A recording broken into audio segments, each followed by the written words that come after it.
it's just so inspiring to see all the things that everyone's getting out there and trying. There were people in the challenge who were taking their cat on a walk for the very first time. And then there were people who were, kayaking and hiking 10 miles with their cat, and everyone was encouraging each other at every step of the way. And it's a lot of fun.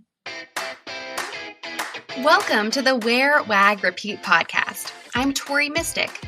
As a dog mom lifestyle expert, blogger, and business owner, I love talking to other women in the pet industry and sharing their advice with you every week. Sit, stay, and listen to the latest episode.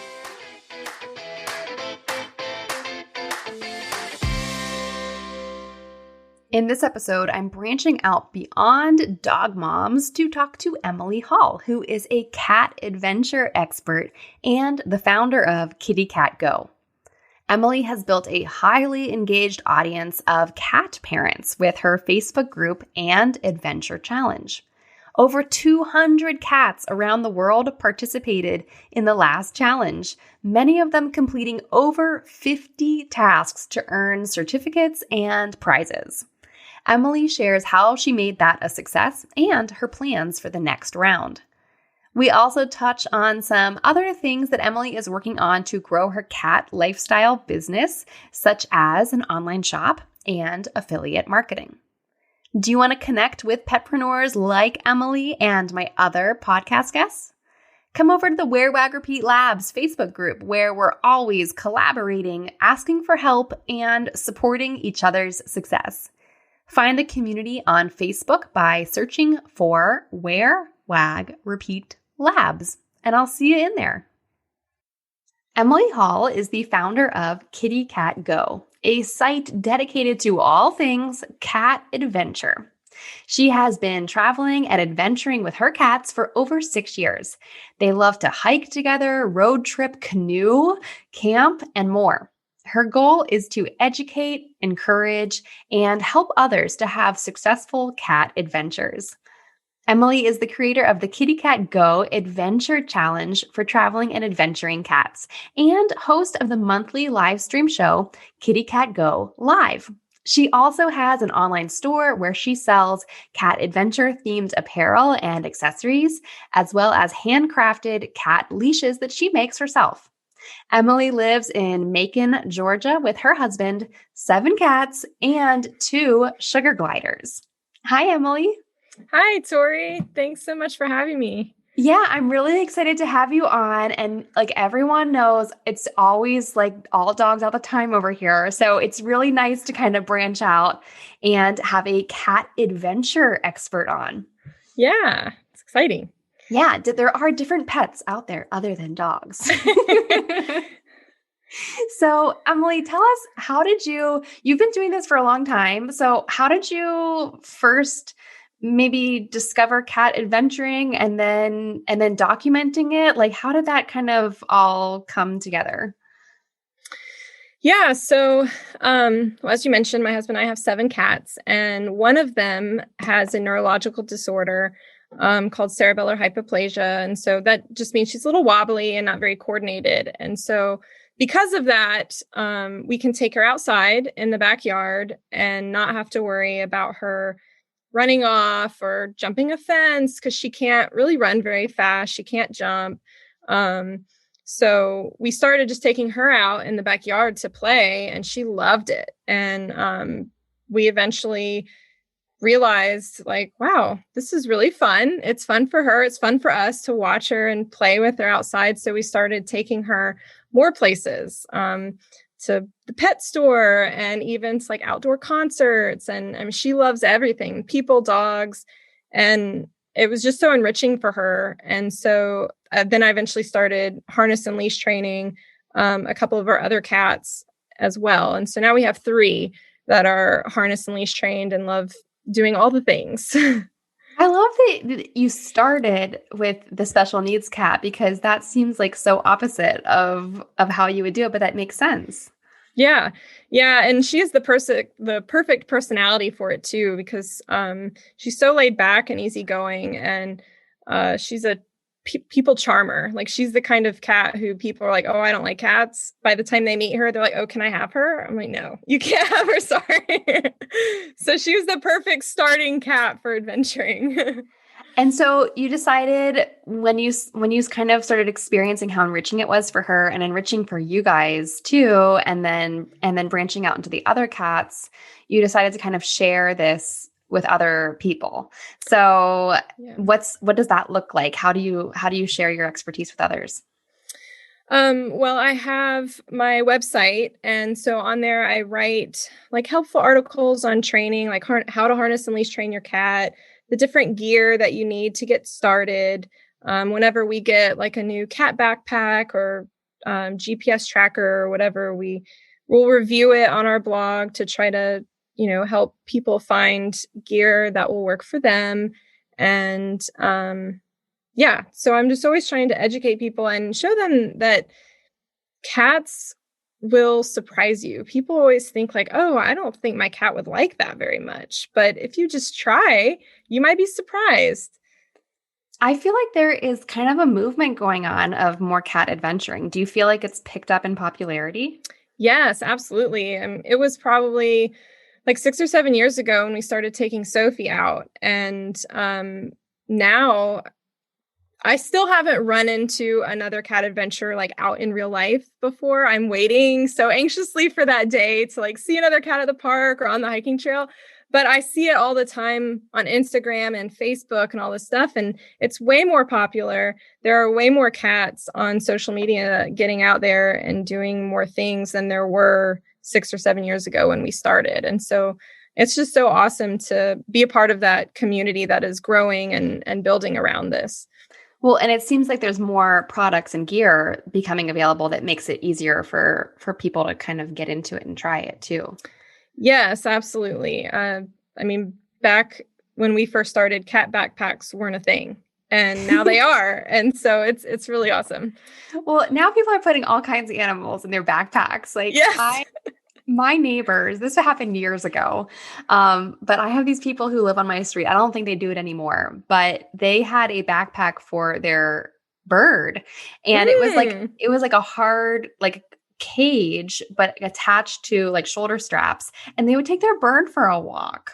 Wow, that's really interesting. I love it. So if you can imagine it, you can do it, I think. Yeah, why not? So I love you kind of mentioned like the Cat Explorer community and finding these people online. You've actually created a huge online community of cat explorers. And one of the things that you do to kind of build this community and like keep them engaged is the adventure challenge. So tell us about this adventure challenge. How does it work? What is it? How do you run it? Tell us all about it. Yeah. So last year, I had the idea to start the Adventure Challenge, and it just spurred from the fact that I want to encourage people to get out there and try it. A lot of people, like I mentioned, are like, oh, my cat wouldn't like that. And so I wanted to create some sort of activity that would give them the push to maybe try it. So I thought, okay, well, I'm going to try an Adventure Challenge. And so I created a list of 50 different tasks and activities that somebody could do with their cat. And it ranged from like really easy things like wearing a harness just inside your house all the way to going camping. So I wanted to include activities so that somebody who had never adventured with their cat before could still participate and have things that they could do. And then also people who were more experienced and had already done a lot of things also had new things that they could do. And so the first one that I did last year was so successful and everybody loved it that each time I've done it, it's just kind of grown. Like this last one that I did in the spring had 55 tasks and 4 different levels. People could earn titles and things like that. And it was so fun. I had over 200 cats all over the world participating in the last one. And it's just so inspiring to see all the things that everyone's getting out there and trying. There were people in the challenge who were taking their cat on a walk for the very first time. And then there were people who were, kayaking and hiking 10 miles with their cat, so and everyone was encouraging each other every step of the way. And it's a lot of fun. Okay, I have a couple of questions. So one, how did you get 200 people and their cats signed up in this? How did you promote it? So my biggest audience is on Instagram, and I also have a Facebook group. And so I promoted it in both of those places. And on my website, I have a page where you can download the list of challenges and rules, and you have to register by signing up with like your email address and your cat's name and everything. And then that's it. You're registered, and you can submit tasks either on Instagram with the challenge hashtag or in my Facebook group. And I didn't put a like deadline on when people could register. So the challenge lasted a month, and throughout that month, like more and more cats were joining every day. Like even in the last few days of the challenge, there were more people joining and trying to get as much as they could in those last few days. And so, yeah, it grew to like, I think it was 218 cats. Wow, that's really, I love that people kept joining. So if you maybe you don't remember, but how many people were signed up on like day one? That's a good question. I don't remember completely, but I want to say it was maybe around 75 to 100, like that's around there. I was going to guess that. Like I was going to guess that maybe like 50% more people came on like when it was live. I think it's such a good idea to kind of have enrollment, or not enrollment, but like registration stay open for the length of the challenge, because people are posting about it on Instagram and more people are learning about it. It's so smart. Yeah, and that's where a lot of those new people came from. It's like the people had already registered were posting, and then somebody would comment on the thing like, "Oh, what is this?" And then they tell them, and then they would want to join in the fun too. And I didn't want to put a date on, like a deadline on when you could register, because I just wanted everybody to be able to do it whenever they wanted. So right. Well, and even if you could only do one task, you could do it on like the last day and do something. Yeah. Mm-hmm.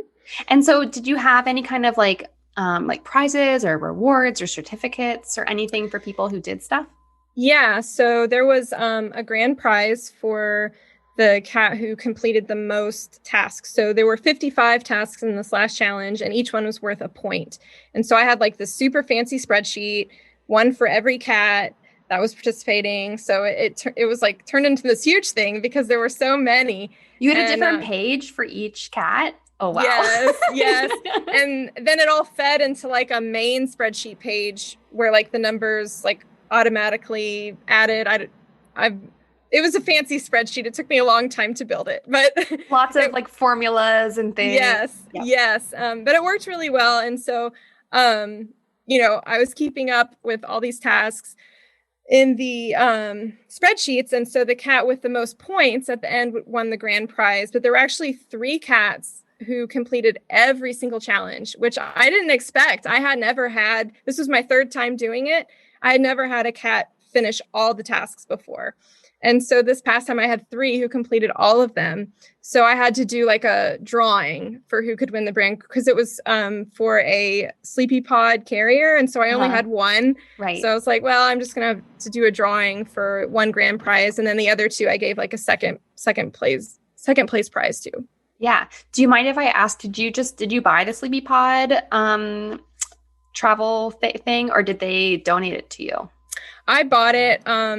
So all the prizes were ones that I supplied myself. Like the Sleepy Pod was the only thing that I bought. Everything else, the prizes were like a t-shirt and stickers from my online store. So they were like my own merchandise. But I'm thinking that the next time I'm going to look at trying to get some brand sponsorships for the next challenge. So. Yeah.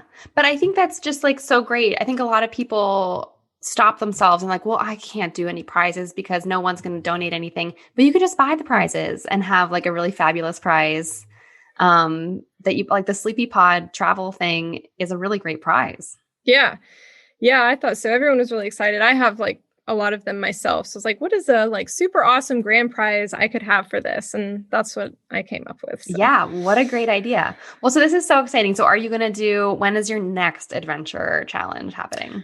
So I haven't told anybody this yet, but I'm going to have a mini summer challenge next month in July, much smaller scale. But the next big one will be in the fall. I'm thinking October, once the weather's cooled off a little bit. Summertime, it's hard. I guess depending on where you live, but I live in Georgia and I can't go outside, especially not with my long black-haired fluffy cat who would just like melt in 5 minutes. So Yeah. No, I mean, I'm in Pittsburgh, so I don't have the weather anything close to you do, but like we're still, I walk the dogs at like 6 a.m.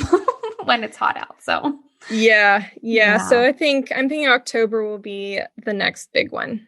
Yeah.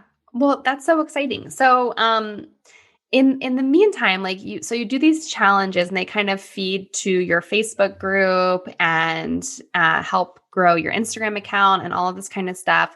What other kind of stuff do you do in your Facebook group throughout the year that kind of like keeps that community engaged?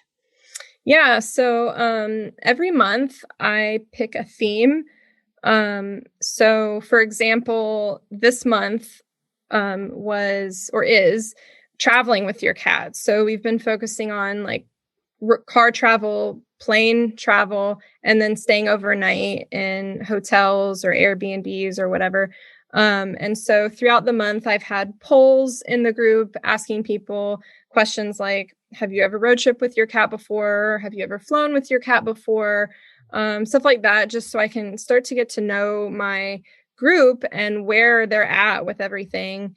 And then they can also engage with each other and share their road trip stories or flying stories. And so we have got the polls, different discussions. And then I also have my monthly live stream show. And so this month I had a guest, Janice Garza, who does a lot of flying and road tripping with her cat. So she was my guest on my show. And so we talked about tips for traveling with your cat. And that happened just last week. So every month is a different theme and we'll have different polls and discussion topics. And then my guest will talk on whatever the topic is.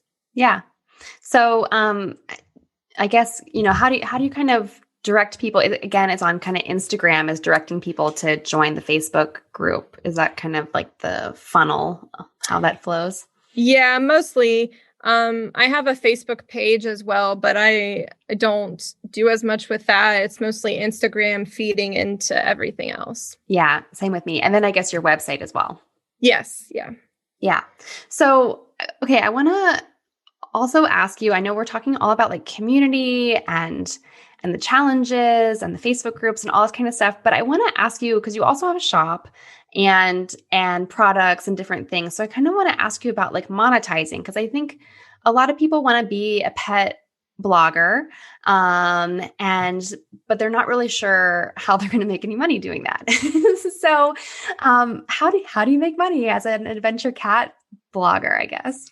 Well, I'm still working on that piece of the puzzle every day.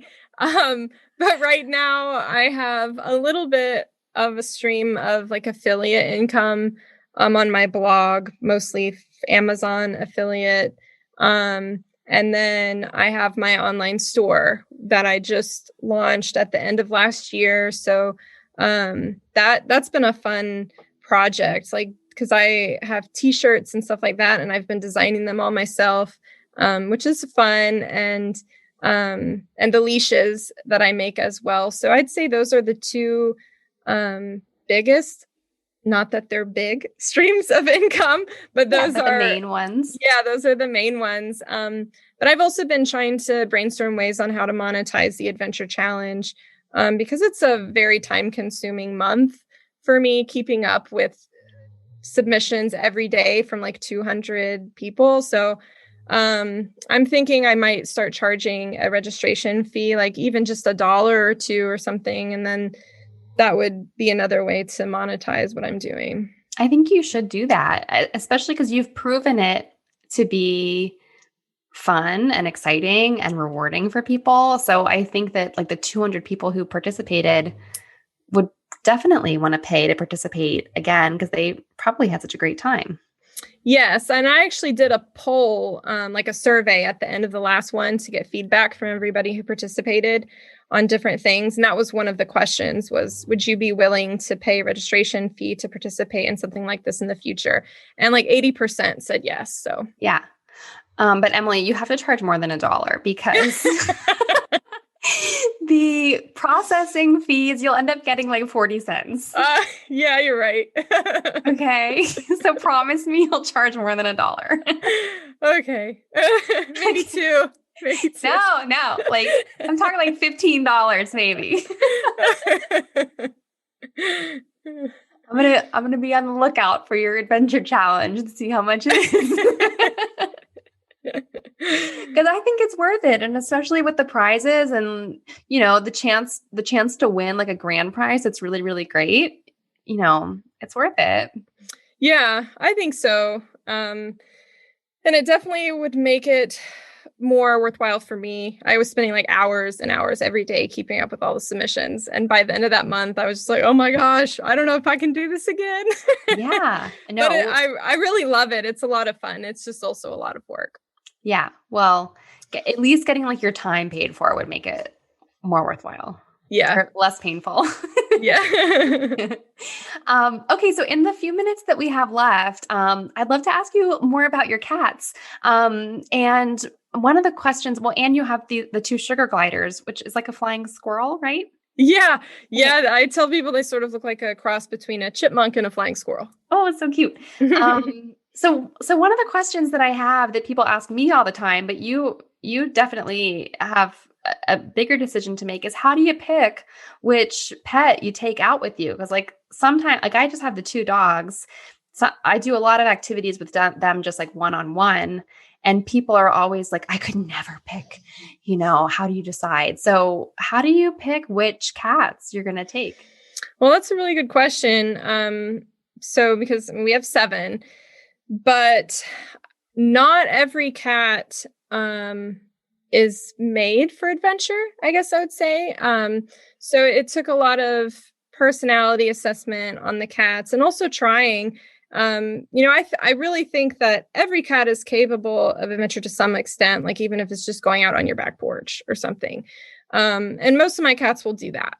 But only the 3 that we have trained, like fully harness trained and stuff, would go out on like a hike or travel with us or whatever. The others are just not into it. They're either too scared or just don't really seem to enjoy it. So, I let them decide. I'm not going to force my cats to do something because I want them to, So as far as choosing who we trained, that's really what determined that was their personalities and their likes and desires. As far as like when we go out, choosing out of the 3, we kind of do a rotation. And sometimes we take 2 because my husband usually comes with me. And so then he might be in charge of one cat and I'll be in charge of another. But if I go by myself, I just take 1 because I can't handle 2 leashed cats at a time. They always want to go in like 2 opposite directions. And if something spooks one, it's too much to keep up with. So yeah. one person to 1 cat ratio. I completely agree. That's how I feel with my dogs too. Is like, I can't take 2 of them to like a place. Like if we're going to like a concert or a bar or something like that, we have to pick 1. Yeah. And so we just try to rotate it to keep it fair. So if Sophie goes out one time, then the next time it's going to be Kylo. Nice. And then do you have an adventure cat like bucket list or dream? Like what would be like your dream thing to do with the cats? Oh gosh. Well, I would say like a cross-country road trip. My husband and I have talked about it off and on for years about wanting to like rent an RV or something and do like a cross-country road trip for like a month or something. And I would love to eventually be able to do that and take at least one of the cats. If we had an RV, we probably could take 2. But yeah, I would say that's my dream. And then we could hit all the things: Grand Canyon, Niagara Falls, all the places. Everywhere. Yeah. Very strategic item to pick because then you could do all the things. Yes. Yes. Very smart. Now, okay, really quickly, the sugar gliders are they going to be adventuring?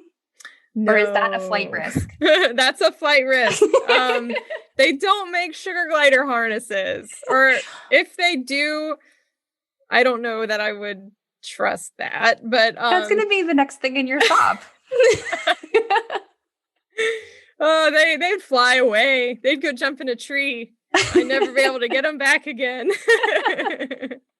That's so fun. Well, I want to see, I have to go look up some pictures and see them on your Instagram and stuff. So speaking of Instagram and all the things, where can people go to find you online?